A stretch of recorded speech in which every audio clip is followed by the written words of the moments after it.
भक्तों को मकर संक्रांति की हार्दिक बधाई देता हूं।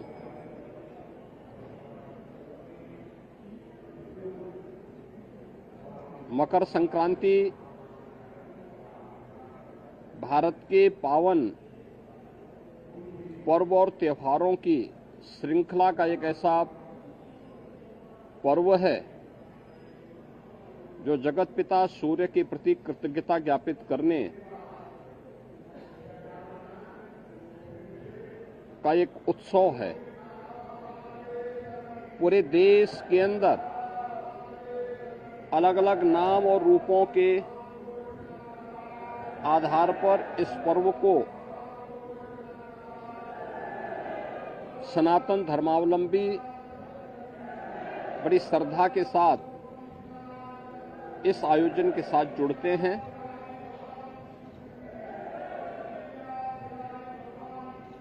देश के अंदर उत्तर हो, दक्षिण हो, पूरब हो, पश्चिम हो, पूरे देश के अंदर अलग अलग नाम और रूपों में इस पर्व को लोग मनाते हैं, इस उत्सव के साथ जुड़ते हैं। उत्सव भारत की सनातन धर्म की परंपरा में आनंद के क्षणों को एकजुटता के साथ, एकता के साथ आयोजित करने, अपनी खुशी के साथ पूरे समाज की खुशी को जोड़ने का एक सशक्त माध्यम रहा है। और उसी परंपरा के अनुरूप वहां की आवश्यकता, उस क्षेत्र विशेष की आवश्यकता के अनुरूप भारत की ऋषि परंपरा ने इन पर्वों और त्योहारों को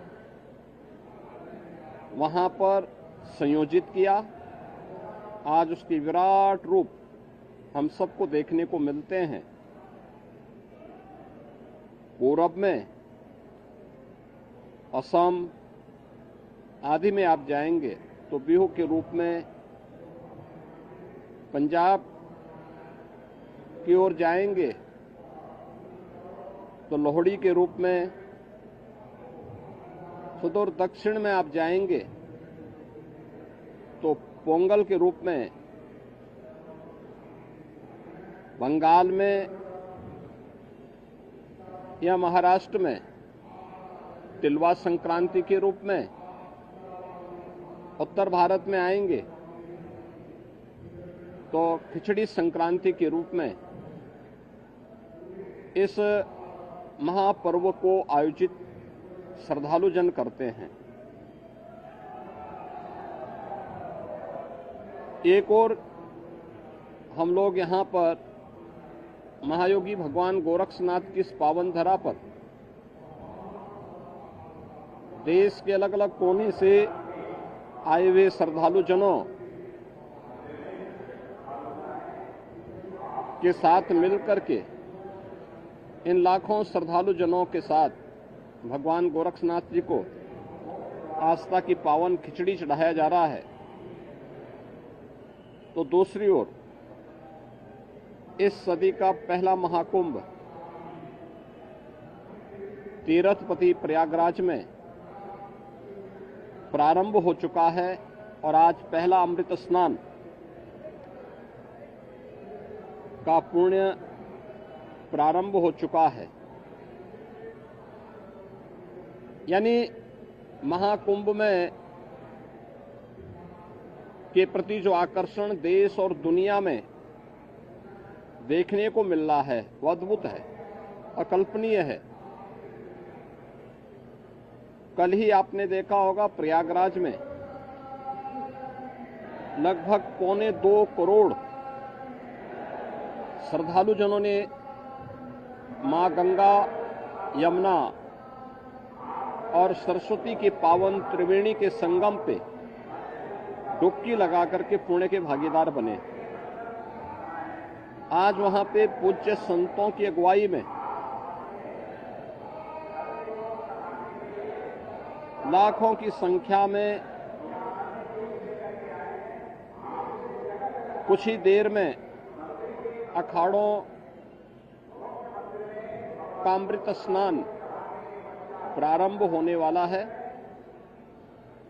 और इसके साथ ही ब्रह्म मुहूर्त में 3 बजे से ही लाखों की संख्या में श्रद्धालुजन अभी से वहां डुबकी लगा रहे हैं, पुण्य के भागीदार बन रहे हैं।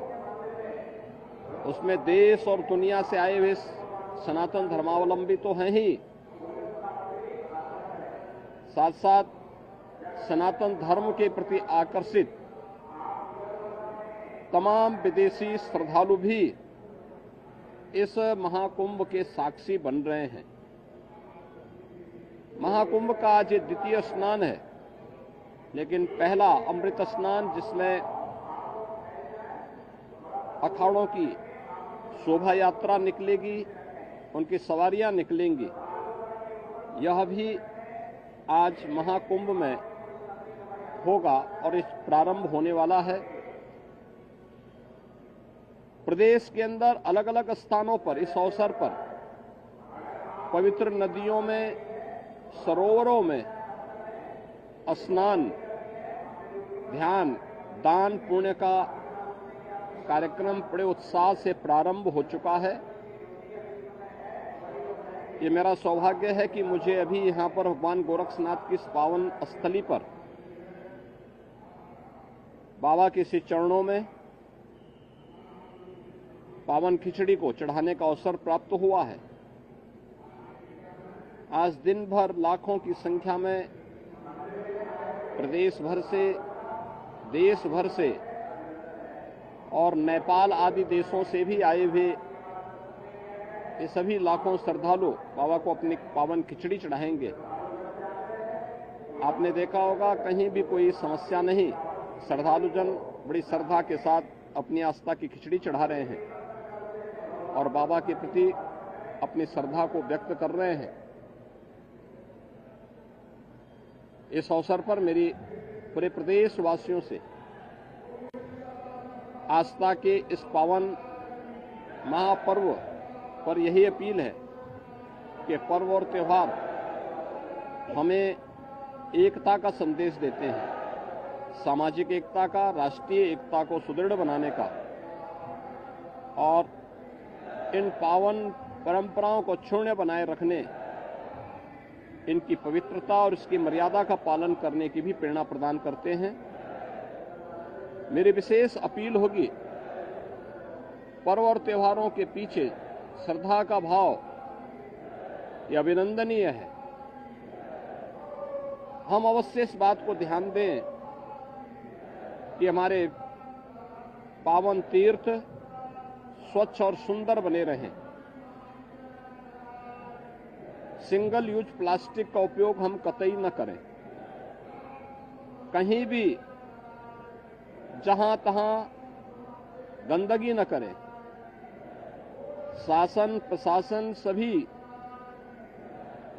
पूज्य संतों के, श्रद्धालुजनों के सबकी व्यवस्था के लिए पूरी तन्मयता के साथ लगे हैं। अनेक स्वयंसेवी संगठन श्रद्धालुजन और संतों की सेवा के लिए तत्परता के साथ कार्य कर रहे हैं और मुझे पूरा विश्वास है कि ये सभी आयोजन सकुशल संपन्न होंगे। मैं एक बार फिर से मकर संक्रांति की और महाकुंभ के प्रथम अमृत स्नान की मंगलमय शुभकामनाएं प्रयागराज में आए हुए पूज्य संतों को, कल्पवासियों को, श्रद्धालुजनों को और मकर संक्रांति की अपनी शुभकामनाएं सभी प्रदेशवासियों को भी इस अवसर पर देता हूं। बहुत बहुत धन्यवाद।